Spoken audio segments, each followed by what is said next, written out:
Bom dia, boa tarde, boa noite, seja lá a hora que você estiver assistindo ou ouvindo esse podcast, bem-vindo a mais um ICJcast, uma iniciativa do Instituto Catarinense de Juventude com o apoio da Advent e da Caritas Brasileira.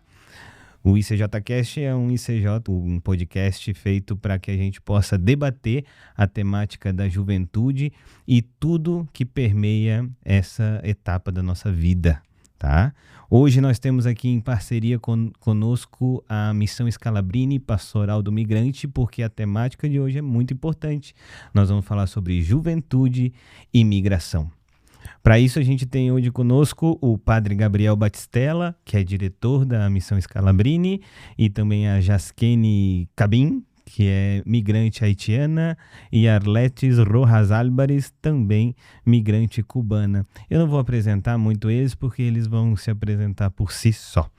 Vamos lá então, continuando, por favor, podemos nos apresentar. Padre Gabriel, seja muito bem-vindo. Obrigado, Felipe. E olá a todos que nos acompanham, também a Arletes e a Jaskene. É um prazer, uma satisfação estar participando desta conversa. Desde já eu agradeço também o ICJ por esta oportunidade e sobretudo, de trazer à luz a realidade da migração, né? Eu sou o Padre Gabriel Batistella, eu sou um missionário scalabriniano, e sou formado há 3 anos, sou padre há 3 anos e atualmente sou o diretor da Pastoral do Migrante, Missão Scalabrini, aqui no estado de Santa Catarina. Coordeno o escritório Scalabrini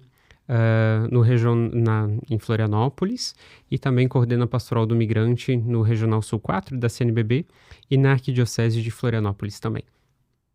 Seja muito bem-vindo, muito obrigado pela sua disponibilidade, viu? E agora, Jaskene, bem-vinda. Boa tarde, Felipe. É um prazer estar aqui com você, com todo mundo que está na mesa.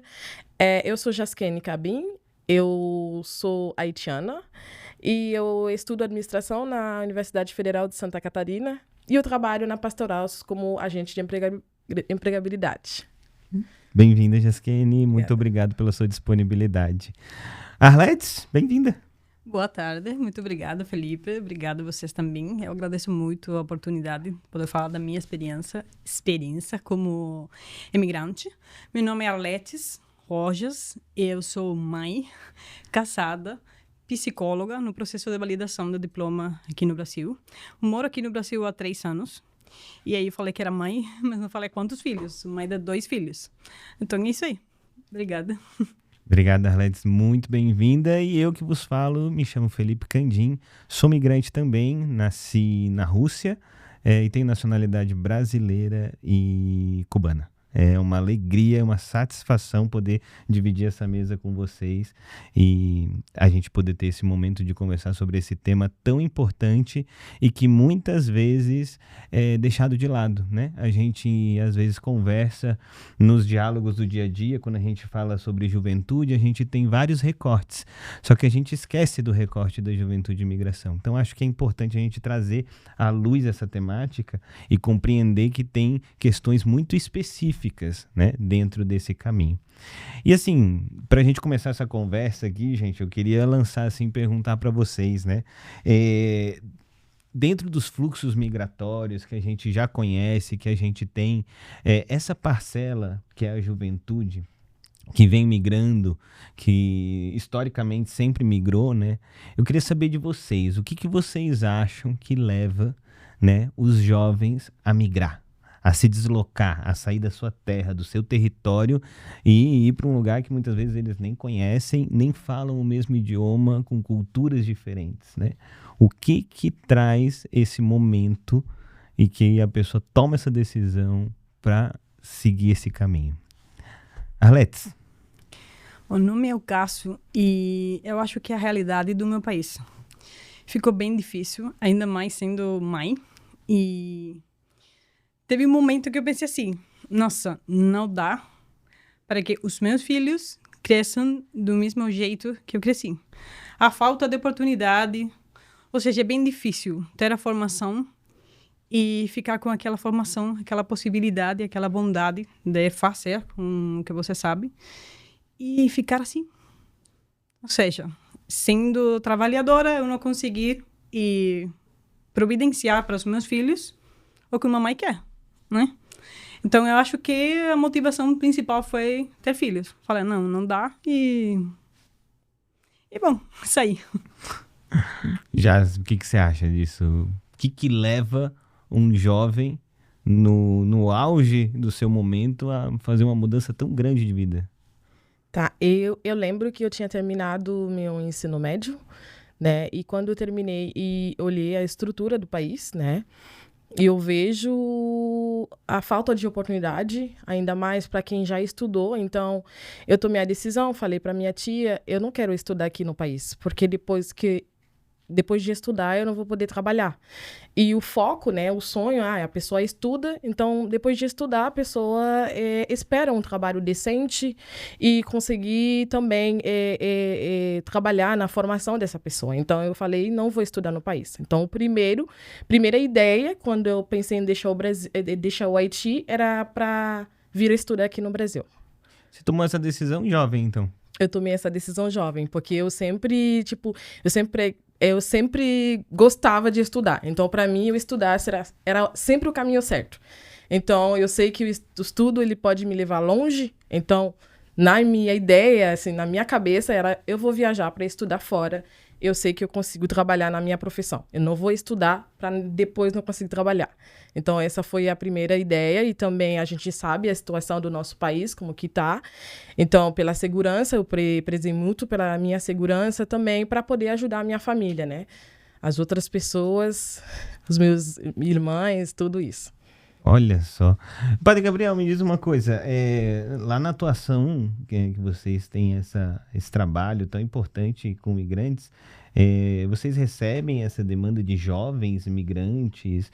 E como que é a percepção de vocês, assim, do lugar de fala de vocês, como entidade que está fazendo isso? Qual é a percepção dos motivos, das motivações dessa migração nessa idade? Primeiro, eu gostaria de fazer uma diferenciação da questão do jovem migrante. E nós poderíamos fazer 3 grupos de análise e de reflexão. Primeiro, o jovem migrante que migra sozinho.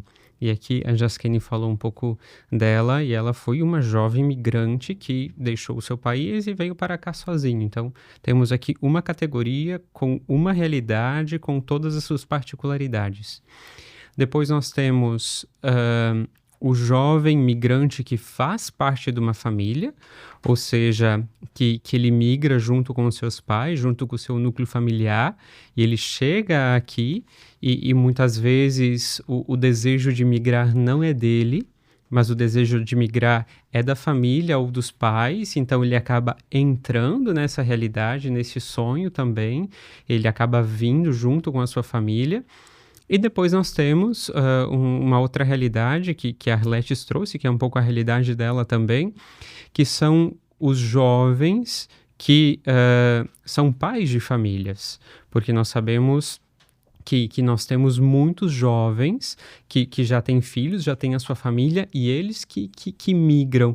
Então, é uma nova realidade e uma complexidade diferente. Então, a gente teria que categorizar esses 3 grupos. Porém, eu acredito que comum desses 3 grupos, primeiro, é o sonho de uma vida melhor. Ou seja, é a autorrealização. E eu acho que isso é o que está no centro de toda a realidade migratória. Quem migra por questões de perseguição é porque no país de origem não tem mais possibilidade, então busca a continuidade da sua vida num local mais seguro. Os pais que têm filhos que querem dar um futuro melhor para os seus filhos têm esse desejo da autorrealização. Então, eu acredito que atrás da motivação e da decisão de deixar o seu país e buscar um outro país para dar continuidade à sua vida, está este sonho da autorrealização.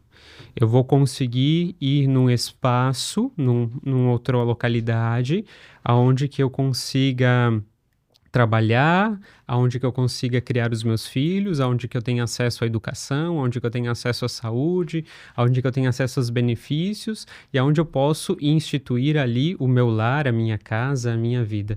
Então, eu colocaria que atrás do sonho do migrante está esta autorrealização de encontrar um lugar que seja possível dar continuidade à sua vida. É bem interessante porque parece que a gente, assim, claro, de forma muito resumida, né? Mas a impressão que dá é que a motivação de migrar, ela é pautada simplesmente em querer viver, né? É simplesmente em ter opções de vida, né? Me parece um pouco isso, né?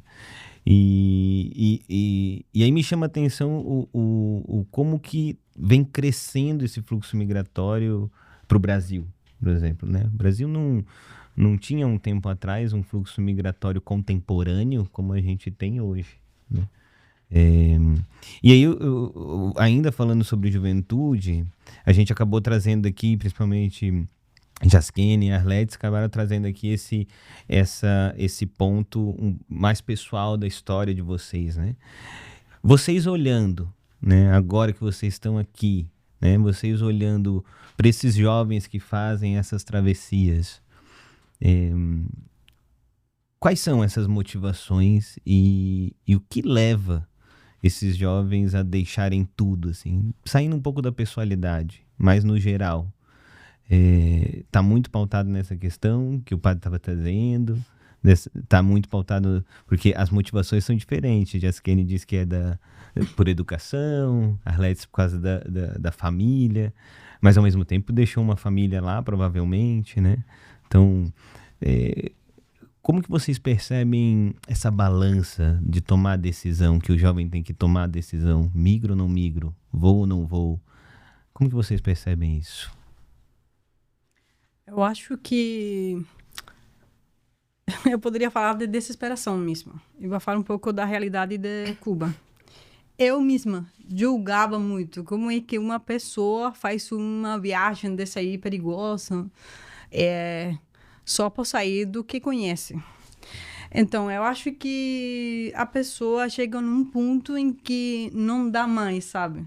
Não dá mais continuar vivendo do jeito que a gente está vivendo. Então, é triste, mas eu acho que chega um ponto em que a pessoa prefere morrer no caminho que continuar vivendo do jeito que está vivendo. E é a realidade do meu país. Agora, a realidade. Eu tenho a oportunidade de falar muito, porque, assim, que eu vou falar um pouco da minha experiência pessoal. As minhas amizades estão todas disseminadas pelo mundo todo. Tem pessoas que eu nem sei se... Mas não é só a pessoa. Essa pessoa que eu tomava café, essa pessoa que eu ligava o tempo todo, essa pessoa que se eu tinha um problema, essa pessoa que era... Esse papo, sabe, contínuo. Aí, tá morando lá na França, tá morando lá nos Estados Unidos. Tá... Então, assim, fica até essa diferença de horário, assim. E eu lembro que nesse processo eu falava, bom, o que tá acontecendo aqui? Eu tive a oportunidade de acompanhar a migração das amigas. E eu ficava lá em Cuba. Então, era desesperação mesmo, sabe? Eu lembro muito, com muita clareza, esse último papo. Deu. Tô saindo. Eu fico também arrepiada, porque é muito triste, sabe? Só que até que chegou o ponto de eu sentar nessa cadeira, de que, bom, para mim também não dá. Tô saindo agora. Então, o que eu vejo, desde a minha experiência, desde a nossa cultura, é assim. Chega um ponto que a pessoa fala, bom, deu. Ou saio. E é bem difícil. Só que tem a individualidade, né? Tem histórias. Mas desde a minha experiência, que eu vejo, na geral, acabou. Sabe? Forte, é isso. É importante a gente trazer esses elementos, né? Como Como que a gente vai desenvolvendo isso e como cada realidade é uma realidade, né? Tem os pontos ali. Já, como é que você vê você como migrou jovem, tomou essa decisão, né? De repente um pouco nessa dinâmica, com essas amizades e tudo mais, dentro de que você conhece, eu sei que você é uma pessoa bastante influente, é dentro da comunidade haitiana aqui. Como que você vê essa decisão a ser tomada pelos jovens? Tá, primeiramente, como que, né, a gente fala de um fluxo migratório, a pessoa que está vindo para o Brasil, eu acho que a Alete também já falou um pouco sobre isso, é que chegou um momento, que eles começam a decidir isso por grupos, né? A pessoa veio, todos os meus amigos viajaram, né? Os amigos mais próximos que eu tinha, pessoas que estavam na faculdade comigo, que estavam no ensino médio, por exemplo, eles começaram a viajar. E a pessoa viajando começou a falar, deu certo para mim. Então, eles começam a ter assim, começam a fazer o balanço, perguntando, será? Eu acho que eu vou ter que viajar também. Porque, eu consegui meu carro, eu viajei, depois de 1 ano, consegui comprar meu carro. Então, a pessoa começa a olhar a realidade do país, será que eu vou conseguir ter um carro daqui 3 anos? Então, eu vou precisar viajar. Então, cada um tem uma realidade, mas normalmente tem um tipo de influência também. Né, digamos, né, é o que trouxe, por exemplo, os haitianos vêm para cá. Por que tanto haitiano vem ao mesmo tempo? Então, é uma questão de influência, né? Eu vim, deu certo, vim, consegui trabalhar, eu vim, consegui tal coisa, então eu também, eu vou tomar essa decisão para ir. E também, né, na minha cultura, normalmente não é igual no Brasil, né? A pessoa para ter independência, por exemplo, não depende mais dos pais, a pessoa precisa sair da casa dos pais, né? E lá, enquanto tu não trabalha, tu depende do teu pai. Então, há essa dependência que tu tem dos teus pais, eles decidiram tudo na tua vida. Então, não é essa questão, eu tenho 15 anos, vou trazer meu namorado, vai estar em casa, eu estudando, meus pais... Não tem isso. Então, você tomou a decisão de namorar, você sai da casa.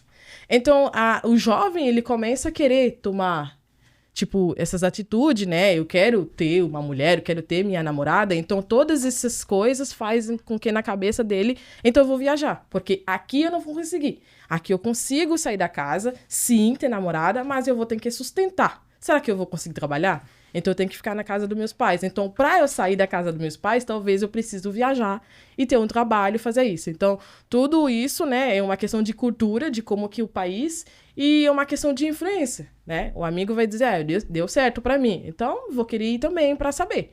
Então, por exemplo, no momento que eu vim aqui para o Brasil, no momento que tinha um fluxo migratório muito grande de haitianos que estavam migrando para cá.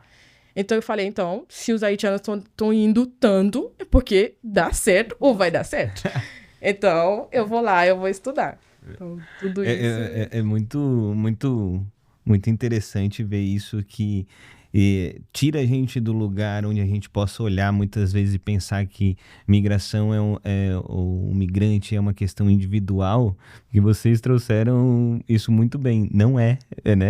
São coletivos que pensam nessa dinâmica, e aí já você traz uma coisa bem interessante que é: por que o Brasil, né? Por que agora a gente está vindo para o Brasil? E aí eu primeiro quero agradecer aqui a Jaqueline, que é a assessora de comunicação aqui, que está trazendo alguns dados para a gente aqui. E aí, por exemplo, só em 2024 a gente teve mais de 200 mil novos migrantes registrados. Veja bem, eu estou falando de dados oficiais.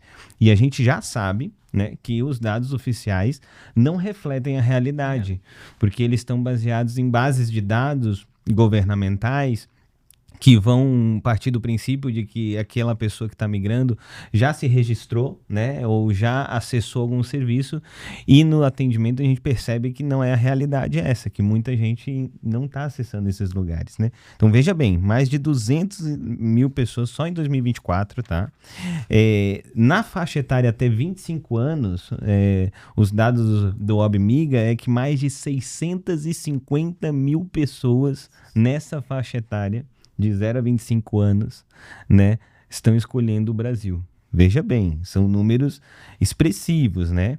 E aí, claro, a gente tem aí as principais nacionalidades e esses fluxos migratórios. No período de 2010 a 2024, o país acumulou registrados mais de 1.700.000 pessoas. É uma realidade bem forte que vem de encontro ao que você está falando. E aí queria ouvir do Padre Gabriel, né? O Padre Gabriel, por que o Brasil está se tornando esse destino, digamos assim? Está se tornando um destino, né? Primeiro, talvez essa seja a pergunta. Está se tornando, não está? Eu acho que o Brasil sempre foi um destino de migração, né? E trazendo também ao nosso argumento da juventude, o Brasil é um país jovem. Então, isso pode ser também das motivações que pode atrair esse público jovem para a migração, né? E sendo um país relativamente jovem, é um país com muitas oportunidades. E eu acredito que a migração veja isso aqui no Brasil. Então, um país bastante aberto, né, acolhente da migração. Claro que temos inúmeros casos de preconceito, xenofobia e tudo mais, porém, ainda assim, o Brasil é um país aberto, um país acolhente, onde que tem muitas oportunidades. E daí aqui eu digo oportunidades desde do âmbito da educação, jovens que vêm aqui buscando formação, buscando cursos profissionalizantes, outras oportunidades na área do trabalho. Temos sim uma dificuldade na questão da revalidação do diploma, porém, uma vez que os migrantes conseguem a revalidação, é um solo fértil para que o migrante possa crescer dentro da sua formação, né? Já tinha uma carreira, tinha uma profissionalização. Eu acho que no Brasil tem essa possibilidade no momento da revalidação. Oportunidade de trabalho, também tem uma garantia na questão da saúde, tem um sistema de saúde muito bom. Nós sabemos que o SUS, às vezes, sim, em algumas localidades tem uma morosidade e tudo mais, porém, os migrantes que aqui chegam, as pessoas têm acesso à saúde de forma gratuita, diferente de muitos outros países, né? Tem a questão cultural também, a acolhida, e eu percebo que é um espaço onde que as pessoas conseguem se integrar e se desenvolver. Então, eu acredito que por isso também o Brasil seja um local de destino de imigrantes, né? Sem falar que no Brasil a gente consegue tem os direitos respeitados. A gente tem uma legislação que está em vigor e que é respeitada. É diferente de muitos outros países que as pessoas não têm proteção, não têm os direitos garantidos, e aqui no Brasil nós temos. Então, isso com certeza também é um motivo da realidade dos refugiados também, que sabem que vão chegar no solo brasileiro e aqui vão ter proteção e vão ser tratados como pessoas que vêm para cá em busca de proteção, em busca de desenvolver a sua vida. Então, acho que são inúmeros fatores que faz com que o Brasil seja uma possibilidade bastante convincente, onde que as pessoas possam vir e dar continuidade à vida delas. Eu queria só aproveitar a tua fala e trazer mais dados que a Jaqueline trouxe pra gente, que eu falei ali do 1.700.000, que são dos dados registrados de 2010 a 2024, né? E aí os dados do fluxo total migratórios, eles chegam quase a 2,5 milhões, né? Isso incluindo refugiados, solicitações de refúgio. E aí aqui acho que é importante a gente fazer uma ponderação de que quando a gente fala de migração,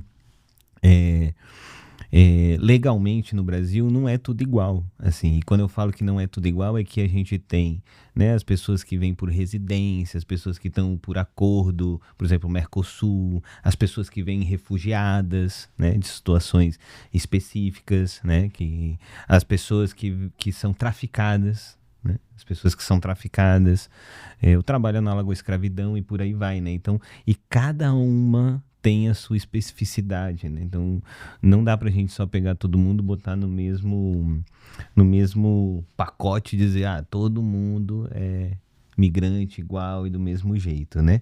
E aí, o padre falou uma coisa que me pegou aqui, e aí eu quero jogar pra mesa. O padre falou que aqui, no Brasil, os direitos dos migrantes são garantidos. Eu queria perguntar para a Jaskene e para a Arlete, vocês concordam com isso?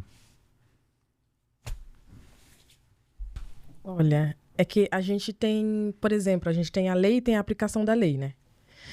Então, as coisas são escritas.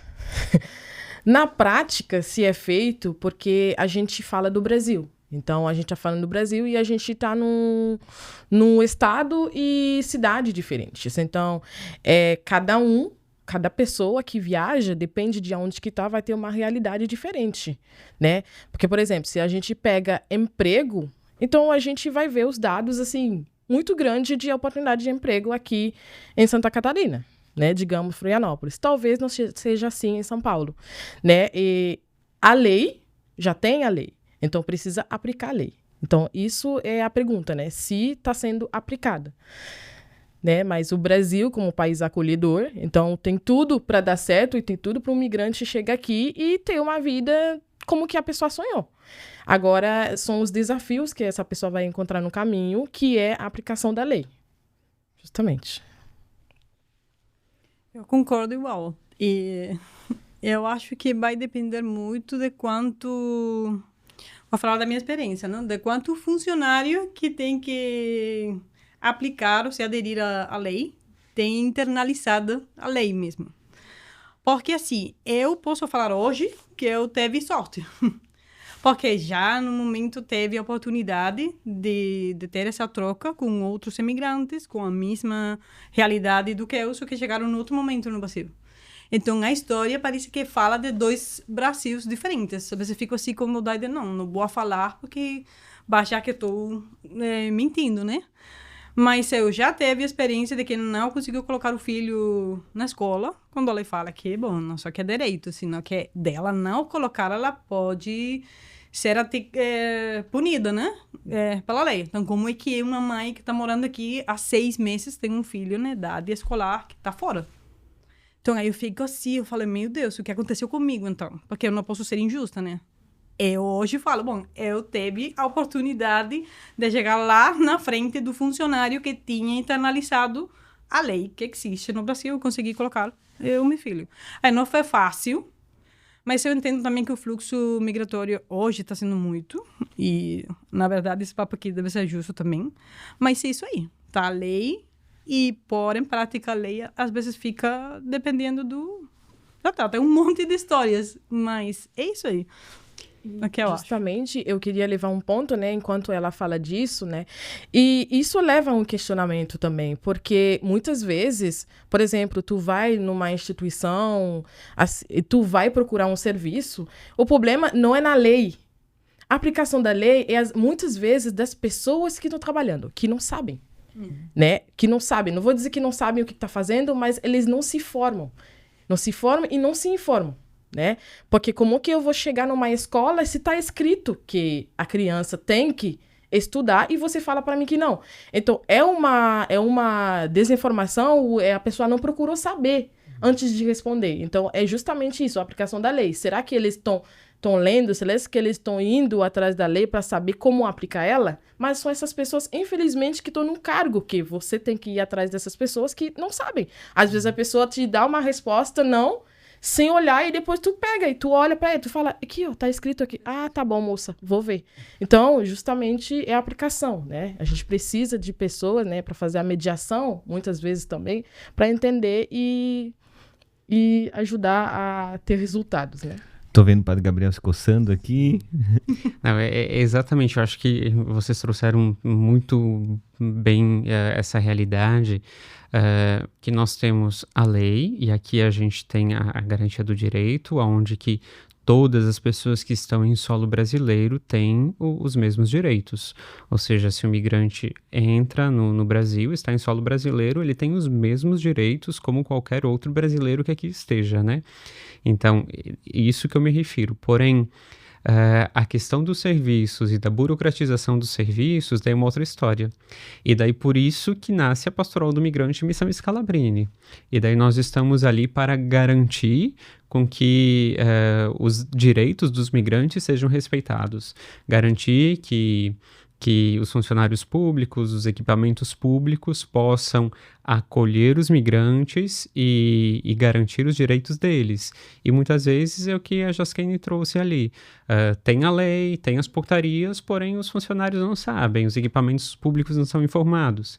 Então a Pastoral do Migrante trabalha com isso também. Formação técnica, aos equipamentos públicos, também às vezes a gente motiva até os bancos, por exemplo, fazendo que eles possam respeitar as normas. A gente ajuda pedindo que os bancos mandem uma circular para todos os atendentes, desde quem está lá embaixo na recepção, para entender que o documento que é emitido pela Polícia Federal, que é um órgão federal, mesmo sendo numa folha de papel, é um documento válido e é o documento que a pessoa tem. Então, eu diria que é um não conhecimento técnico, e por isso que nós, como Pastoral do Migrante, existimos, para fazer esta mediação e garantir que os direitos dos migrantes sejam respeitados e que eles possam ter todos os direitos garantidos. Não tem como a gente não pensar assim, né? Acho que talvez eu na minha apresentação não falei, mas eu também atuo na área da migração há um tempo, né? A gente se conhece nesse sentido. E é muito peculiar como que essa fala que vocês trazem também me toca muito no sentido de que, falando legislativamente, eu acredito que o Brasil, inclusive, é um país muito avançado, né? A gente é bastante avançado nessa perspectiva de acolhimento e tudo mais. Mas, infelizmente, há uma falta de compreensão, muitas vezes, né?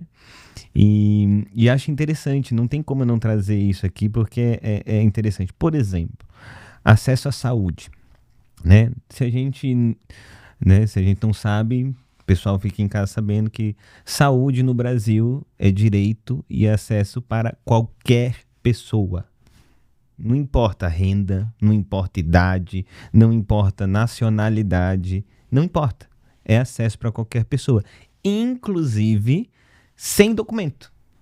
Você não precisa ter documento nenhum para ser atendido na saúde no Brasil. Só que, me corrijam se eu estiver errado aqui, hein, gente? Às vezes a gente recebe uma demanda de uma pessoa migrante que tem o atendimento negado, porque com a justificativa de que não tem documento do Brasil, né? Veja bem, né? E aí eu acho que é esse lugar da falta de conhecimento, né? E aí, puxando esse gancho, eu queria perguntar para vocês, assim, né? Porque a gente colocou ali esse caminho migratório, que é um caminho de buscar a vida, né? De buscar algo melhor, de buscar possibilidades de viver. Mas é um caminho que tem muitas dificuldades também, né? Assim, e aí eu queria saber de vocês, nesse caminho, tanto da experiência de vocês, quanto da experiência com outros jovens migrantes, quais são as principais dificuldades, né? Nessa tomada de decisão, ou quais são as dificuldades que encontraram, ou encontram, ou que jovens vão encontrar quando chegarem aqui? Quais são as maiores dificuldades? A primeira dificuldade que eu vou falar da realidade haitiana, né? Porque a gente sabe que a migração, né? O fluxo migratório, vem muitas pessoas de muitos países e tem o espanhol, o inglês, o francês, então, enfim. Então, para uma haitiana ou um haitiano que vem aqui para o Brasil, a maior dificuldade que a pessoa encontra, primeiro, é a língua, né? A pessoa precisa ser ouvido e precisa também entender as pessoas, né? No caso, na minha realidade, quando eu cheguei aqui no Brasil, nunca vou esquecer, eu cheguei aqui, eu acho que dia 21 de março, que eu cheguei aqui pro Brasil. E eu cheguei em São Paulo. De que ano? 2016, né? E eu cheguei em São Paulo, super jovem, eu não sabia nem bom dia, boa tarde. Eu já ouvi, mas por mais que eu possa pensar à tarde, mas eu não sabia diferenciar, né? Se bom dia era de manhã, boa tarde, quanto que era. E tu chegar no aeroporto, assim, como São Paulo, tão grande, Guarulhos, né? Não vou esquecer. Só pra gente entender aqui, Jaskene, que idioma que se fala no Haiti? No Haiti se fala crioulo e segunda língua é o francês. Ah, beleza. Perfeito? E quando eu cheguei no aeroporto tão grande assim, e eu precisava de ajuda. Porque eu quase perdi meu voo. Eu não entendia o que estava escrito em cima, onde que é, portão. Por mais que tenha o gate, tem essas coisas, mas tu fica perdido. É muito número, é muitas informações, né? E eu sozinha no aeroporto. Tive a ajuda de uma pessoa, me ajudou a comprar passagem, um haitiano, mas depois fica dentro do aeroporto o dia todo, porque eu tinha voo à tarde. Guarulhos. Guarulhos. Que é só o maior aeroporto do sul do mundo, né? Isso. Fácil de se achar. E para surpresa, né, como que eu te falei, né, tem a lei, mas assim, na aplicação da lei, sabe, políticas públicas, essas coisas. E eu falei, então, eu vou tentar sobressair, né? E todo mundo que passava, eu perguntava, eu não perguntava em crioulo, porque eu sei que vai ser difícil achar alguém que fala crioulo, mas eu falava francês, assim, ó. Il y a quelqu'un qui parle français ici? Do you speak English? Então, eu tento. Mas todo mundo me olhava assim, ó, e virava a cara, né, pra mim. Então, e eu não sabia, eu tava desesperada. E quando eu cheguei pra embarcar, o bom pra mim é que eu fui tentar embarcar por último no avião que não era o meu. Então, e daí quando eu cheguei, eles falaram, não é aqui. Daí eu corri, eu fui naquele lugar que tinha um parecido, né? O número parecido com o meu e realmente era no voo. E quando eu cheguei aqui em Florianópolis, por minha surpresa, que meu primo, ele demorou pra vir me buscar. Então eu fiquei desesperada mais uma vez dentro do aeroporto, começava a chorar. E eu lembro que tinha uma agenda. Então, o que eu fiz? Eu peguei a agenda, porque eu anotei todos os números de todo mundo. Eu anotei porque eu vim aqui sem celular. Eu não tinha celular, eu vim jovem, sozinha e sem celular. E eu anotei tudo. Só que o que eu fiz? Quando eu cheguei no aeroporto, eu vi que ninguém estava me entendendo. Então, eu comecei a fazer assim, ó. E eu mostrando os números de telefone, para ver se alguém me entende, para eu dizer que eu quero ligar para alguém. Então, eu mostrava os números e fazia assim. Ninguém me entendia, ninguém me dava bola, né? Então, eu creio que na minha situação e nos meus conterrâneos, a maior dificuldade é a língua, né? E também a gente sabe que o nosso país, né, para revalidação de diploma, por mais que seja, é super difícil, porque às vezes não enquadra, né, as matérias, tudo isso. Então, tem gente que vem aqui muito bem formado e acaba fazendo um trabalho informal, um trabalho também que não é digno, né, para a pessoa, e a pessoa estuda bastante, né, a gente sabe disso. E uma triste realidade é quando a pessoa olha para ti, você é muito inteligente. E você é muito inteligente que muitos brasileiros aqui, mas não te dá oportunidade. Então, isso eu já ouvi bastante, e já ouvi no lugar que eu trabalhei falando para mim, tu fala muito bem o português, tu se desenvolveu, tu é muito bom, tu é muito inteligente de muitas pessoas aqui. Mas e minha oportunidade? Então, eles veem em você, né? Eles sabem que você é capaz, mas muitas vezes não abre porta para ti. Então, a língua é o principal, né? Porque a gente tem xenofobia, racismo, por mais que tenha, tem gente que vive, tem gente que não. Então, racismo, talvez eu já vivi também, eu não sabia se era racismo, mas no meu caso, não posso falar que eu já vivi racismo. Então, a gente sabe que tem xenofobia, racismo, tudo isso. E, às vezes, até a pessoa que sofre não vai saber explicar. Mas a primeira coisa que a gente sofre é a língua. Porque eu trabalhei num lugar que a gente falava crioulo entre nós, né? Haitiano. Vai ser dificilmente um haitiano ver um outro haitiano e falar em português ou em outra língua. A gente vai falar como o iê, sac passé, ok? Pra gente saber como que tá um outro, mas daí tem um brasileiro do lado e de repente te chama o líder do trabalho. Não, vocês têm que falar português entre vocês, tá? Porque a gente precisa entender o que vocês estão falando. E eu sempre respondo, vocês precisam aprender minha língua para entender. Porque se eu não tô falando com você, você não precisa entender. Eu tô falando com alguém que fala minha língua. Então, você quer saber o que eu tô falando, aprenda. Porque para eu saber o que vocês falam, eu não falei para vocês, não, vocês têm que falar crioulo. Então, justamente, no meu caso, a língua é a primeira, né? Alete, não sei se você Eu tem. concordo completamente. Eu tenho uma experiência, no meu caso, foi no banco, né? Eu fui acompanhada para esse primeiro degrau de ter a conta do banco, que é o primeiro passo para conseguir trabalho, né? Além a famosa declaração de endereço, que eu acho também mais. Aí eu cheguei no banco, foi tudo feito, e eu só precisava comparecer no outro dia, pegar só uma documentação e esperar o cartão chegar. Aí vou no outro dia, achando que já não precisava daquela ajuda ali, e pedem para mim falar com o gerente do banco. E eu falo assim, imagina, naquele espanhol, eu não conseguia ter nem a menor tentativa do portunhol que a gente fala hoje, mas eu consegui entender, porque eu acho que a nossa língua espanhola é bem parecida com o português, que não tinha a possibilidade de fazer conta naquele banco. Eu falei assim, não dá. Eu já comecei, eu só voltei aqui a pegar esse papelzinho, porque o que era para fazer está feito. Não dá. Porque, deixa eu mostrar, não. O que documento você tem? Esse aqui. Não dá, porque você não é brasileiro. Eu falei, bom, cadê? É um pouco trazer de novo o que eu estava falando na outra ocasião. E vai ter muito a ver com a informação, mas também com a vontade do funcionário de atender.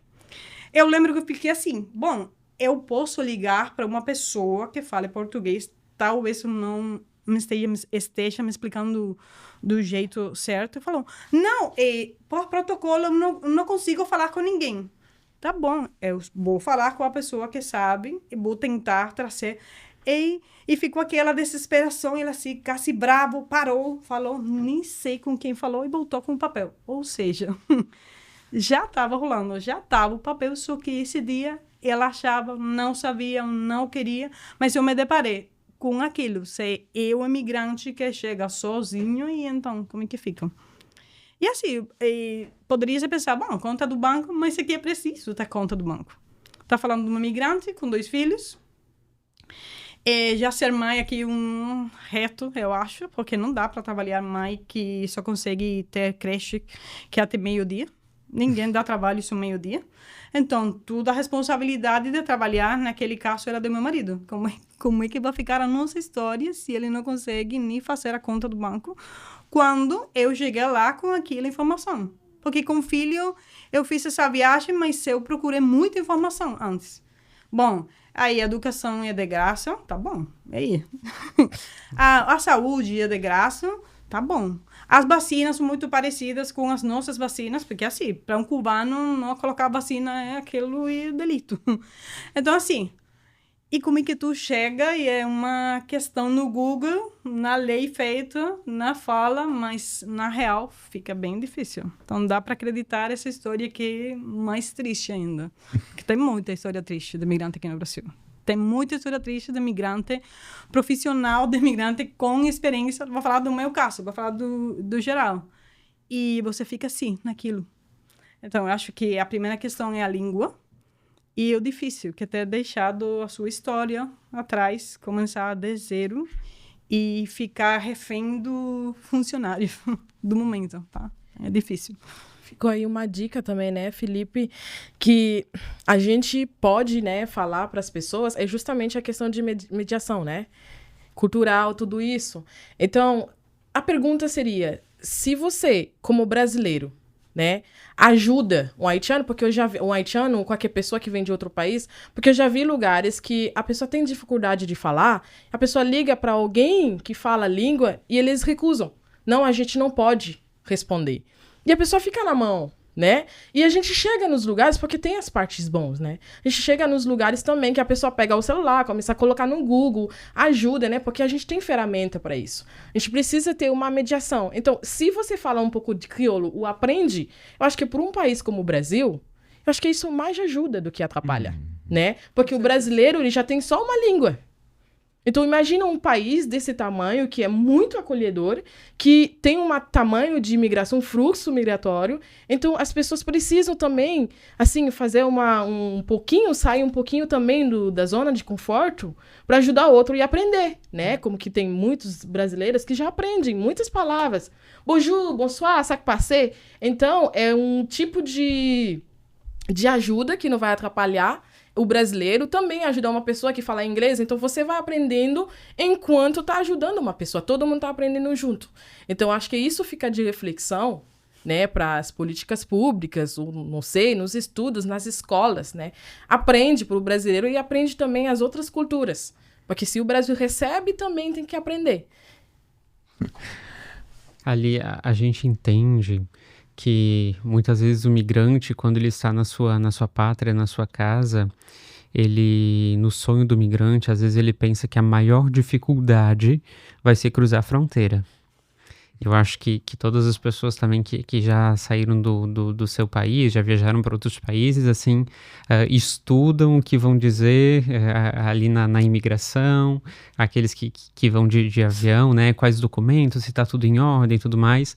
Aqueles que cruzam via terrestre, eu acho que com uma atenção ainda maior, não sabe o que eu vou encontrar no caminho, não sei o que eu vou encontrar, não sei se eu vou conseguir entrar. Então, assim, quando o migrante está na sua pátria, uma das grandes dificuldades dos medos que ele tem é o cruzar a fronteira. Porém, o cruzar a fronteira é uma etapa da migração. E do lado de lá da fronteira tem muitas dificuldades que esperam o migrante e que muitas vezes ele não está preparado e ele nem imaginou que existem essas dificuldades, que são as dificuldades que trouxeram aqui, iniciando pela língua, pela não compreensão, pela questão do trabalho, pelas dificuldades de creche, de ensino, de tudo mais, e tudo isso muitas vezes regado também com preconceito, xenofobia e tudo mais. Então, eu gosto muito de trazer essa reflexão que às vezes o migrante pensa que a dificuldade vai estar no cruzar a fronteira e ele não se prepara às vezes, não porque não tem conhecimento, mas porque você não consegue imaginar que naquele território te espera isso.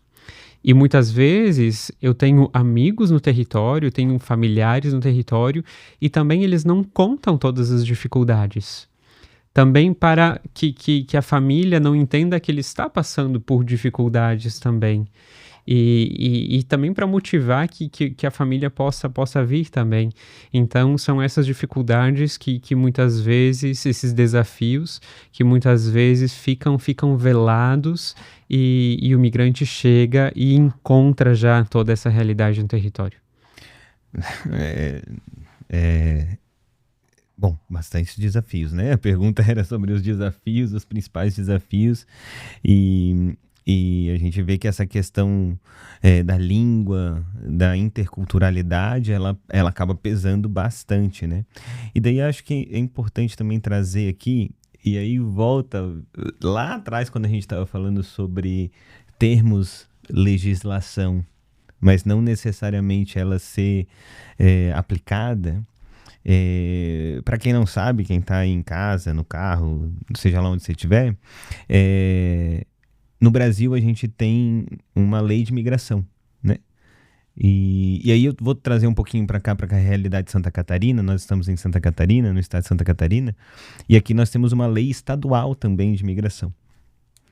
E essa lei estadual de migração prevê que os equipamentos públicos tenham intérprete e mediação intercultural.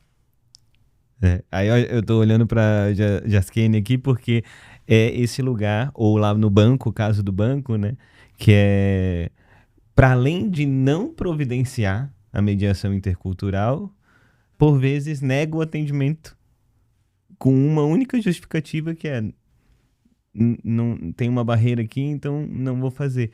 Só que essa justificativa, ela cerceia um montão de outros direitos, né?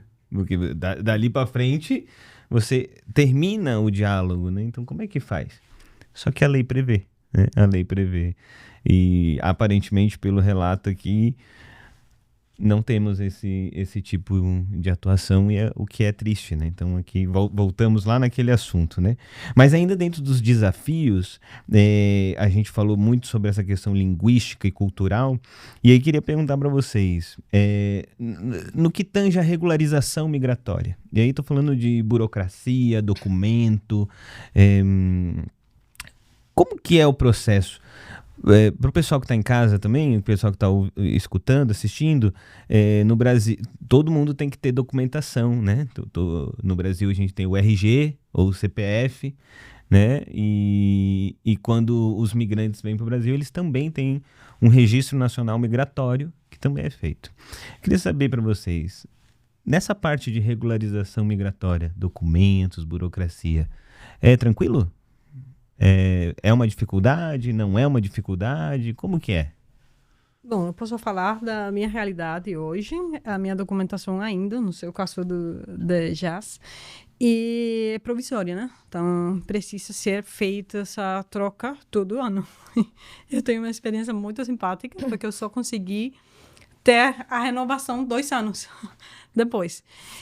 E não foi por eu ter esquecido e estar me achando brasileira, né? Eu comecei 3 meses antes, pelo caminho que os canais oficiais falam. Isso aqui, entra no link aqui, tem que dar uma lida nessa orientação aqui. Lá foi a cubana, fez sim.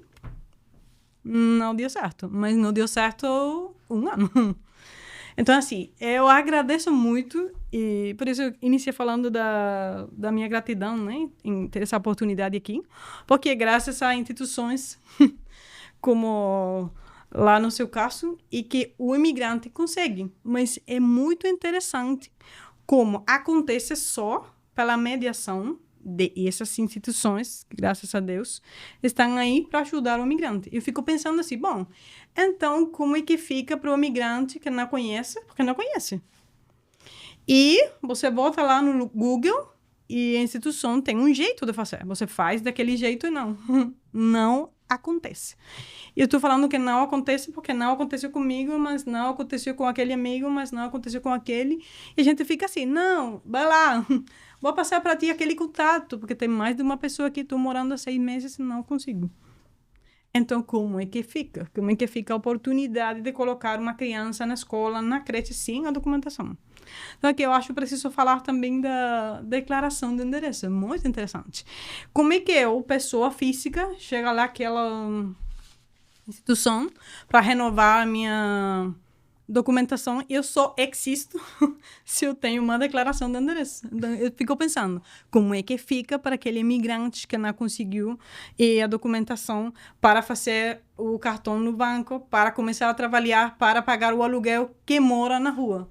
Gente, é triste. Eu fico só de fazer esse exercício de empatia, né? Eu falei, meu Deus, como é? Então, eu fico me perguntando, bom, o que é feito para preparar aqueles funcionários nesse Brasil de hoje, que olhando para a sua estatística que você trouxe, é um Brasil diferente. Eu consigo entender o brasileiro que até ontem respondia perguntas da mãe brasileira que chegava lá. Pronto, eu entendo. Mas se o Brasil de hoje tinha essa população imigrante que tem incrementado muito, como é que ela não tem essa informação? Não pode uma lei ficar só na vontade do funcionário, não. Tem que ter um canal que fala, sei lá, mudou o Brasil.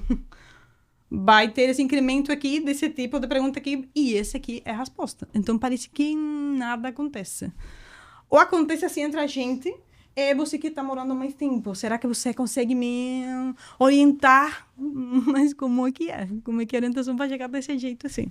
Como é que a gente tem que esperar o coração da missão Scalabrini? Como que a gente tem que esperar para que aconteça? O que é para acontecer?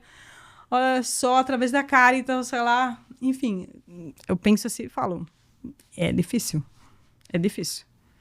Mas eu acho que é uma dificuldade que atrapalha também o país. Estou falando um pouco disso. Ou seja, o Brasil tem tudo. Tem tudo para estar bem na frente em tudo. Até pela questão migratória. Olha, tem migrando uma população profissional. Como é que tem dificuldade de que chegue, sei lá, X serviço e tem uma população enorme. Eu acho que eu faria de tudo para sacar o Brasil para frente. Se não é como brasileiro, sei lá, bom, como migrante que está chegando. Então, atrapalha tudo. Atrapalha a nossa vida como migrante, mas atrapalha também o país. Porque eu acho que tem uma oportunidade. Mais que uma parada tenha uma oportunidade nessa população. Eu acho que um olhar mais cheio de carinho, de amor, até de interesse, seria bom. Aí, deixo a dica também. É um caminho... Você quer falar também? Não? Mas para trazer essa reflexão da documentação, Arletes, é bem interessante porque a gente consegue observar o caminho que você faz, um caminho de... Veja bem, você não tem um documento, né? Ele vai agravando a situação. E como isso não é interessante nem para a administração pública, por exemplo, né? Porque ele vai agravando a situação. Se você não matricula a criança na escola, né? Você necessariamente, e infelizmente ainda essa é a realidade, acaba que o cuidado fica por conta das mulheres. Então a mulher não vai trabalhar, né? Daí o homem vai trabalhar, mas aí quando ele vai trabalhar, precisou de um comprovante de alguma coisa, ele não consegue registro.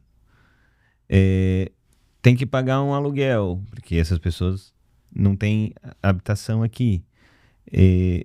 O caminho vai ficando tão complexo que aí acaba lá numa situação de rua, num serviço de alta complexidade, de um alto custo para o Estado e de uma situação degradante assim, para a vida humana, né? Então, dentro do ciclo, isso me chama muita atenção, porque parece que é um efeito dominó, assim. É uma coisinha lá que você pensa, mas isso é só uma coisinha. Não é. Não é só uma coisinha, porque isso vai desencadeando tantas temáticas. E aí eu queria puxar o Padre Gabriel para isso, porque a Arletes citou as instituições, né, que acabam fazendo esse papel da mediação, né? E aí pergunto, qual que é o volume? Existe um volume significativo de pessoas que buscam a instituição para a questão da regularização migratória? Então, eu estou como diretor da Missão Scalabrini Pastoral do Migrante aqui no estado de Santa Catarina há 3 anos. E dentro desses 3 anos, mensalmente crescem a procura. E isso a gente percebe... Todo mês a procura é maior do que o mês anterior? Sim. Todo mês é maior. Não somente porque chegam novas pessoas, mas, por exemplo, pelo caso da Arletes, ela tem o documento por 1 ano. E no ano seguinte ela vai ter que renovar. Então a gente vai ter que atender todos aqueles que vão renovar e mais os que chegaram. No ano seguinte a gente vai ter que atender novamente os que estão há 2, 3 anos, que vão ter que renovar, e mais os que chegaram. Então a gente entra numa bola de neve e vai crescendo cada vez mais. Eu digo isso no caso do refúgio, né? Até que o país não reconheceu a solicitação de refúgio, a pessoa vai ter que ficar renovando eternamente todos os anos. Então, são os absurdos. E por exemplo, quem é responsável pela questão da documentação é o Ministério da Justiça, é a Polícia Federal. E aqui a gente entende como aonde o país também coloca a migração. Em vez de colocar a migração na pasta do desenvolvimento e tudo mais, coloca na pasta do Ministério da Justiça, na segurança. Então, o migrante também é tratado como uma questão de segurança para a nação, né? Então, já está ali o local errado. E a Polícia Federal que tramita e faz toda a análise, e o Ministério da Justiça. E assim, a gente tem filas enormes, é uma morosidade grande. E não falamos só de Santa Catarina, mas de todos os outros estados e localidades. E Santa Catarina tem um agravamento em relação a isso. Às vezes, o processo... ajudado por nós, instituição, que temos o convênio, chega a durar 5, 6 meses. Então, o migrante, ele poderia sim ir sozinho, através do link, dos canais que estão ali disponíveis, porém, às vezes, eles não são atendidos. Ele fica 1 ano esperando, que é o ano da validade, e às vezes ele acaba dentro... O documento já venceu há 1 ano e ele não conseguiu ainda. E tudo isso vai crescendo e isso faz com que todos os meses aumente a demanda. Mais fácil seria, por exemplo, se o migrante conseguisse ali acessar o link, fazer o registro dele e renovar. Beleza, ele ia resolver. Mas olha o absurdo, hoje nós precisamos de uma instituição, como a Pastoral do Migrante, que possa acolher esse migrante, ajudá-lo a encontrar os documentos, porque às vezes não é somente levar o comprovante de residência, que já é difícil, mas às vezes esses documentos precisam ser traduzidos, precisam ser relegalizados, precisam que o seu consulado, a sua embaixada responda, às vezes a embaixada não responde, às vezes os documentos não existem mais, e assim, só vai se tornando mais complexo o processo. Então, instituições como nós, a Pastoral do Migrante e Missão Scalabrini, estamos ali para ajudar que o migrante possa entender quais são as documentações. A gente faz todo o dossiê, que são muitas páginas de documentos necessários, encaminhamos para a polícia, eles fazem, averiguam se está tudo correto, retornam para nós entramos em contato com o migrante, depois nós acompanhamos o migrante até a delegacia de polícia, porque muitas vezes também na delegacia o migrante é atendido somente em português. Agora Florianópolis tem uns agentes que falam espanhol também, mas às vezes eles não entendem o que é pedido. Então a pastoral, a Missão Scalabrini, ela acompanha em todo esse processo. Porém, não é um acompanhamento que vai diminuir os processos e as demandas. Não, vai aumentar sempre, porque todos os anos a gente tem todas as renovações. Assim, tem uma coisa que você falou que não tem como a gente não deixar de falar. Você falou que dentro de uma parceria Bom, vamos voltar lá no que a Arletes falou, né? A Arletes falou que quando o migrante tenta fazer o processo de regularização por conta própria, muitas vezes nem consegue chegar lá, né? E daí, diversas situações, às vezes, as páginas, os formulários são só em português, por exemplo, né? Né? Tem que escanear documentos, né? Vai se dificultando tudo isso que você trouxe. E aí você coloca que, com a instituição parceira, às vezes leva 5 meses, veja, com um serviço especializado na atuação, com documentação feita por agentes de proteção ali, que estão ali para isso, demora esse tempo. Aí eu fico me perguntando, né? Me coloco aqui, né?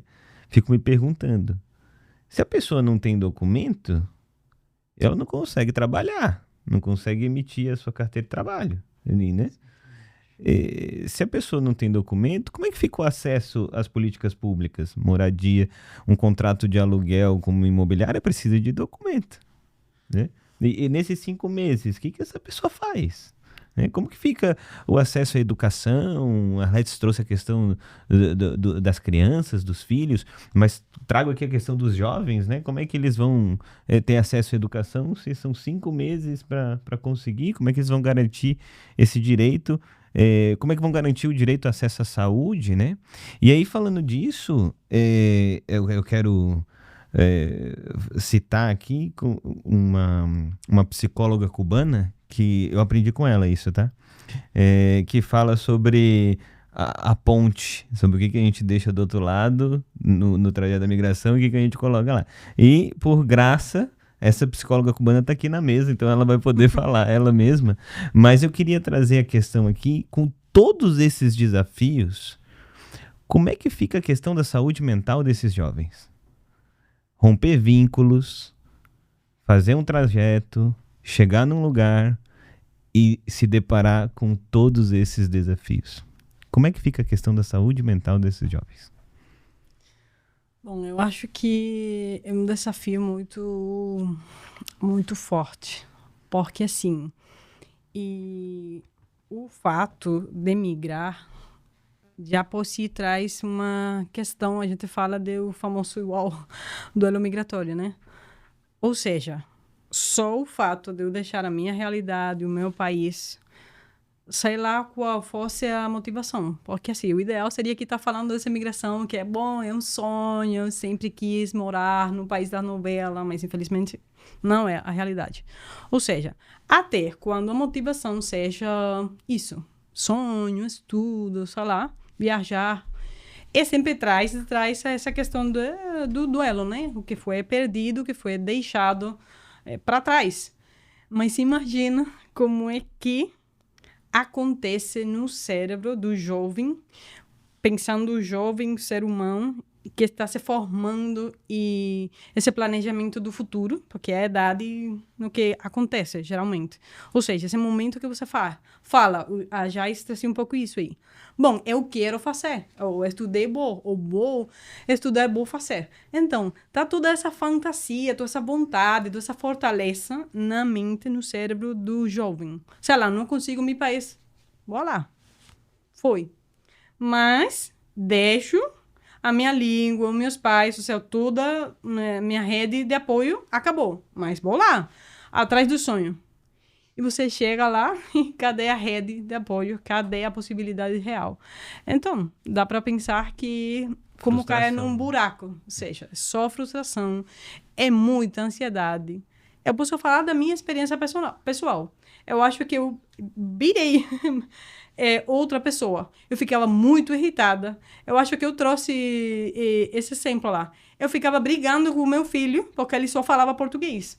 Imagina, ele ficava o dia todo na escola, eu ficava em casa cuidando da minha filha, caçula, mais pequena, amamantando ainda, e ele chegava lá falando português. E longe de a mãe ficar feliz, orgulhosa, eu ficava brigando, gente. A psicóloga. Porque, bom, se ele também fala aqui dentro de casa português, cadê eu? Eu ficava perdida. A irritação era muita. Mas eu estava deprimida, sabe? Eu não conseguia se olhar e falar, bom, pega aí a Cecília que eu preciso, sei lá, tomar um copo de água. Não, é difícil. Ou seja, a maternidade é difícil. Ser jovem, ter sonhos que foram cortados, frustrados, é difícil. Se adaptar é difícil. Então, não tem jeito. Eu acho que se dá para procurar essa estatística aí, é muita ansiedade do imigrante. Porque a ansiedade, na real, é medo. Eu tenho medo. Porque esse medo fica se somatizando, né? Então, tem queda de cabelo, tem...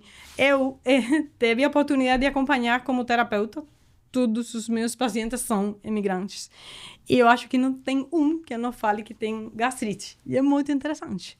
Você não consegue engolir mais aquilo. Você não consegue engolir mais que eu sou, sei lá, profissional, mas eu estou aqui só fazendo faxina. É difícil. Eu não estou demeritando a questão da faxina. Eu sou a faxineira da minha casa. Mas é bem mais difícil quando você tem sono, tem motivação, tem formação, e você olha e parece que só pelo fato de você ter atravessado uma fronteira, você virou nada. Ou seja, a sua história não conta. Como é que eu faço? É difícil. É difícil ficar fazendo faxina na casa de uma pessoa e você tem aí a solução na sua mão, mas você é só a faxineira. Pronto, acabou. É difícil. Então, a tradução emocional... Não tem palavras. Sem falar, em muitos casos também, que acontecem o bloqueio dos sentimentos para conseguir fazer frente à realidade, né? E isso causam traumas, causam questões psicológicas enormes. Eu não sei se a gente consegue medir isso. Que a pessoa, assim, ela faz o bloqueio dos seus sentimentos para conseguir fazer frente a isso, estar numa faxina, por exemplo. E eu também, pessoalmente, já escutei vários relatos, assim, de profissionais, dizia assim, quando eu estava ali lavando os vidros, eu começava a chorar e eu precisava ser dura porque eu tinha que enfrentar. Então, o bloqueio de todos os seus sentimentos, do que move, do seu ser vital, para fazer frente a essa dificuldade de imigração. Isso, é bem difícil. E ainda volta aí a questão da língua. Até o que eu sinto, eu nem consigo expressar. Ou seja, no meu país, acontece com tudo. Tem frases específicas que eu só de falar e aí todo mundo fica entendendo como é que está a questão na minha cabeça. Como é que eu olho para o outro, eu nem consigo olhar o outro e achar que esse outro é isso, é o outro. E sem esquecer, né, mais uma vez, o desafio da língua, né, é que tu tá sofrendo, mas tu precisa ser forte sofrendo. Porque às vezes tu não consegue nem passar pro outro o que tu tá sentindo. Isso. Já pensou você sofrendo, tem um problema assim, tu gostaria de se expressar, e tu chega ali, um psicólogo, assim, num posto de saúde, não vai conseguir nem te atender. É verdade.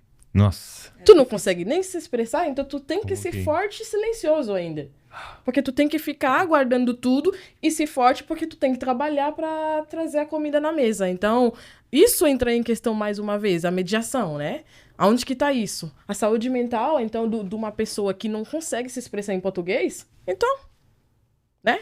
Então vamos ver, o que vai fazer nesse caso? Qual psicóloga vai me atender? Uma pessoa que fala só português e eu falo só espanhol, ou falo só crioulo. Como que eu vou explicar para essa É que é pessoa? um ciclo muito interessante, que eu estava falando também. Então, tem um monte de profissional, tá falando de psicologia, não? Tá no meu caso, mas eu não consigo. É muito interessante. Como é que eu consigo ajudar? Como é que eu consigo? E Eu consigo, só que através aí volta de novo, que é um ciclo muito interessante aqui, sobre a mesa, né? E aí, eu só consigo com a mediação da missão, da Caritas, lá. Então, graças a Deus, não? Que a gente tem, pelo menos, essa...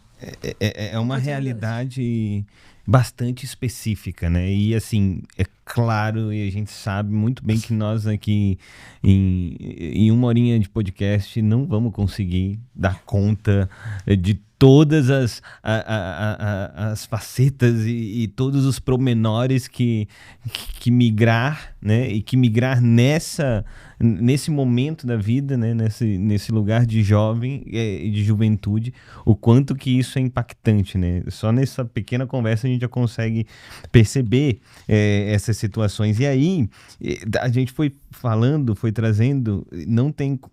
Me pega muito essa questão, né? Como que você vai conseguir dar conta da tua saúde, seja ela física ou mental, se você não consegue comunicar isso, né? Se você não consegue comunicar isso. E aí volto lá de dizer, lá no comecinho o padre falou, no Brasil todos têm os mesmos direitos, sendo migrantes, não migrantes. Mas acho que é importante a gente colocar aqui que o princípio adotado em que todos têm o mesmo direito não é o princípio da igualdade, é da equidade. É do como que a gente faz para que essas pessoas possam acessar o direito. Porque se eu coloco todo mundo no mesmo lugar, as pessoas não vão conseguir acessar o direito da mesma forma, né? E aí, mais do que... Talvez a gente trouxe aqui e usou o termo ajuda em alguns momentos. Mais do que ajuda, a gente está falando de garantia de direitos, né? E como que essa população precisa estar protegida, assim como nós temos o Estatuto da Juventude, nós também temos a Lei de Imigração, nós temos arcabouço teórico e legal para que essas pessoas consigam acessar e garantir os seus direitos, né? E aí, para a gente não perder, a gente já está caminhando para o final, infelizmente, mas para a gente não perder essa informação, porque a gente falou sobre isso, né? Tem 2 pontos muito importantes também, que é a questão do trabalho, que a gente falou aqui, do acesso ao trabalho, e da educação, né? O acesso à educação. Já traz esse elemento que uma motivação de vir é para se qualificar, para estudar, né? E também a Arli traz também essa perspectiva do como que eu acesso, muitas vezes sendo qualificado, o trabalho. E eu queria trazer alguns dados só do que a Jaqueline trouxe para a gente, né? Que aí é importante a gente falar. Porque, para além do acesso ao trabalho, a gente tem a questão dos trabalhos análogos à escravidão, né? E como que a população migrante ela está sujeita a isso por todos esses pormenores que a gente colocou. Infelizmente, a gente não vai conseguir avançar muito no assunto, mas fica a dica para que a gente fique atento a isso. Quando a população não consegue documento, não consegue se expressar, se comunicar, ela vai se tornando cada vez mais vulnerabilizada e acaba se sujeitando a algumas questões como o trabalho análogo à escravidão para sobreviver, né? Então veja de novo aquela dinâmica que a gente falou dado o efeito dominó, né? Talvez uma coisinha lá no começo, uma mediação intercultural pode ter levado uma pessoa a ser resgatada lá de trabalho análogo à escravidão. E aí eu tenho um ponto importante aqui. 85% das pessoas migrantes resgatadas do trabalho análogo à escravidão estão entre 18 e 30 anos. Jovem. São jovens. São jovens, porque são as pessoas que estão ali trabalhando. 85%. E 2% tem menos de 17 anos. Ou seja, ainda tem a questão do trabalho aqui, jovem, infantil, de crianças e adolescentes também. Não tem como não trazer esse dado aqui, né?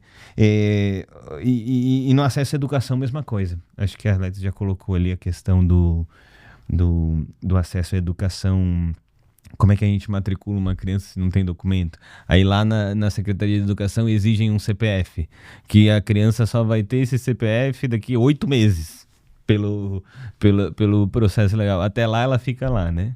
É complicado. Tem acordo, né, de um país com outro, por exemplo, Venezuela agora só pode ter CPF se tem passaporte ou depois de ter o ANM, que é um processo sem passar por uma instituição como o Pastoral do Migrante e tal, vai levar uns 8 ou 9 meses, né? 8 ou 9 meses para quem consegue fazer sozinho e para quem não sabe fazer, né? A gente vê que eles estão usando muito, assim, a tecnologia está avançada, mas eles estão deixando algumas pessoas para trás, né? Pessoas com idades maiores, pessoas que não têm acesso, né? Tá vindo um público de um outro país que, às vezes, por exemplo, no meu país, acesso à informática não tá no nosso sangue. Porque, assim, ó, a gente não acostuma usar, a gente conforme como que tá o país, né, digamos. Então, não é toda a escola que vai ter uma sala de informática que a pessoa vai saber mexer com o computador, por exemplo. E a pessoa precisa escanear bem o documento, precisa mandar legível, tudo isso, e é uma pessoa que não consegue. Então, aonde que estão deixando essas pessoas? Exatamente. Entendeu? E aí é o efeito dominó de novo, né? Porque justamente. Tudo, volta... assim, é um ciclo. Por exemplo, a pessoa, o que a gente pode deixar como reflexão para eles? Uma pessoa que chega aqui no Brasil, que fica 7 meses esperando um documento, por exemplo, 7 meses que essa pessoa tá parada. Você acha que o dinheiro, o auxílio que essa pessoa recebe, tu acha que ajuda mais o governo ou se o governo ajuda essa pessoa? Assim, eu tenho 5 dias no país, eu sei que eu tenho um documento que eu consigo trabalhar. O que ajuda mais? Porque a gente sabe que a gente somos mão de obra e a gente ajuda na econômica. A gente precisa de economista para trazer esses dados, para saber o quanto que o migrante ele é útil para o país. Não, economicamente.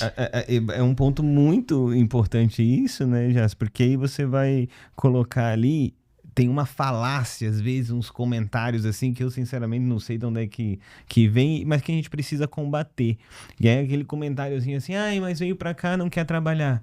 Meu amigo, a gente vê isso nos atendimentos, o Padre Gabriel tá aqui, pode colocar isso. Às vezes a pessoa tá desesperada querendo trabalhar, só que ela, só daqui 9 meses, ela vai poder ter uma carteira de trabalho. Sim, e a pessoa que chega, a primeira coisa, assim, o bom, porque a gente tem que falar dessas partes, porque a gente vê muitas coisas na internet e não fica só na internet. Então a gente tem que trazer a realidade. E somos migrantes e pessoas que atuam com migrantes que vão saber da realidade. Então não fala alguma coisa que você não sabe.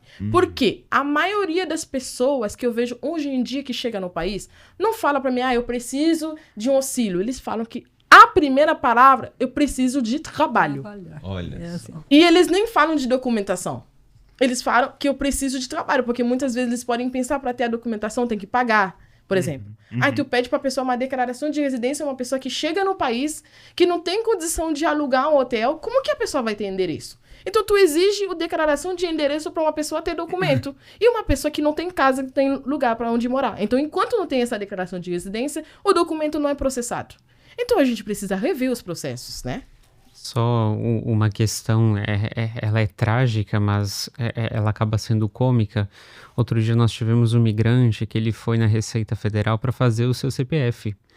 E daí, para confeccionar o CPF, ele precisava ter um número de CPF para conseguir agendar para fazer o CPF. Não, Então, acaba sendo cômico algumas questões, sabe?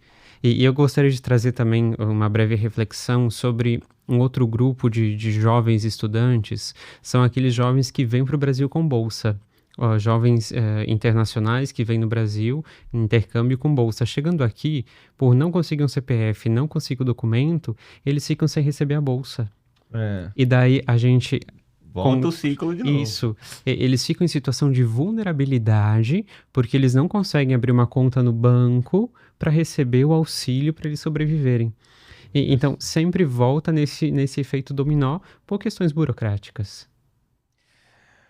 Olha, esse efeito dominó, ele esse ciclo, né? Ele é bem complexo. Acho que a gente teria que pensar isso várias vezes, mas Infelizmente, o ciclo do nosso debate aqui está chegando ao fim, e eu gostaria de agradecer imensamente assim, a participação de vocês nessa mesa.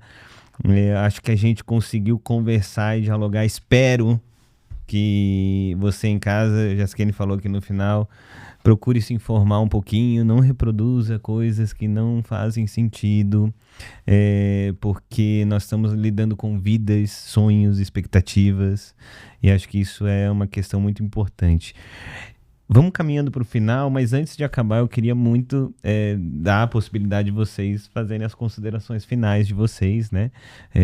Essa última mensagem, essa última fala, para que a gente possa ir concluindo. Deixo aqui o agradecimento de novo e inicio pelo padre, pode ser? Obrigado, Felipe, e em seu nome eu agradeço o ICJ por essa oportunidade, por trazer à luz essa realidade tão importante que muitas vezes fica oculta, muitas vezes as pessoas não entendem, percebem que a realidade muda, percebem que tem muitas pessoas que chegam, porém não se fala e não se conhece a complexidade. E sobretudo dos jovens, né? E quando a gente categoriza jovens, a gente está falando da pessoa humana. Então isso é muito importante trazer os jovens nessa discussão, e por isso agradeço o ICJ por essa oportunidade, também aos patrocinadores, agradeço de modo especial a Jaskene e a Arlete, que estiveram aqui conversando conosco, e a todos que estão ouvindo, assistindo o nosso podcast, muito obrigado. E eu deixo também as nossas redes sociais, Missão Scalabrini, nós temos o nosso site www.missãoscalabrini.com.br, ou também o nosso Instagram, Missão Scalabrini, e ali vocês podem acompanhar os nossos trabalhos, podem colaborar também com nossos trabalhos, se desejarem, e também se vocês conhecerem migrantes que estão necessitando de auxílio para regularização migratória, para questões de curso de português, auxílio na busca de trabalho, de regularizar a questão dos documentos, carteiras de trabalho, também na questão social, revalidação de diplomas, enfim, a Missão Scalabrini oferece inúmeros serviços, todos gratuitos, serviços técnicos de qualidade, com pessoas que possivelmente vão te acolher na sua língua. Eu digo possivelmente porque são muitas línguas e muitos dialetos, né? A gente não tem profissionais que falem todos os dialetos, mas as principais línguas, os nossos colaboradores, eles são capacitados, muitos migrantes também, e certamente você vai ser bem acolhido. Se tem uma dúvida, se tem alguma necessidade, podem nos escrever, podem ir lá na Pastoral do Migrante, certamente vocês vão ser todos muito bem acolhidos. Então, muito obrigado a todos e muito obrigado a todos que nos acompanharam nesse podcast. Muito obrigado, Padre Gabriel. Jaz? Olha, eu quero agradecer pelo convite, né? E eu agradeço porque eu tô falando em nome de imigrantes, né? Principalmente imigrantes haitianos. A gente fez esse debate que vai servir como uma reflexão que a gente espera que traga soluções, né, para os problemas. E a gente está junto nessa causa.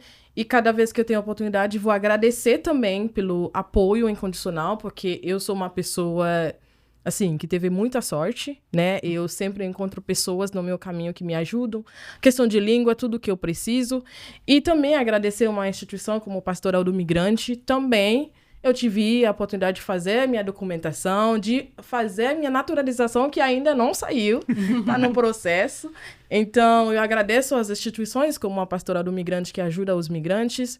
E vem a reflexão que eu gostaria, quem tá em casa, que está ouvindo ou vendo, eu preciso que vocês conseguem ter um pouquinho mais de empatia, né? Se coloca no lugar do outro, vamos um ajudar o outro. A internet mata, né? Às vezes, a gente precisa ver informações corretas, a gente precisa saber da situação do migrante. O migrante não vem aqui, como que eu já ouvi muitas vezes falaram, venham roubar meu trabalho, nenhum migrante vem roubar seu trabalho, vai ter trabalho para todos nós. A economia maior vai ser melhor para todos nós.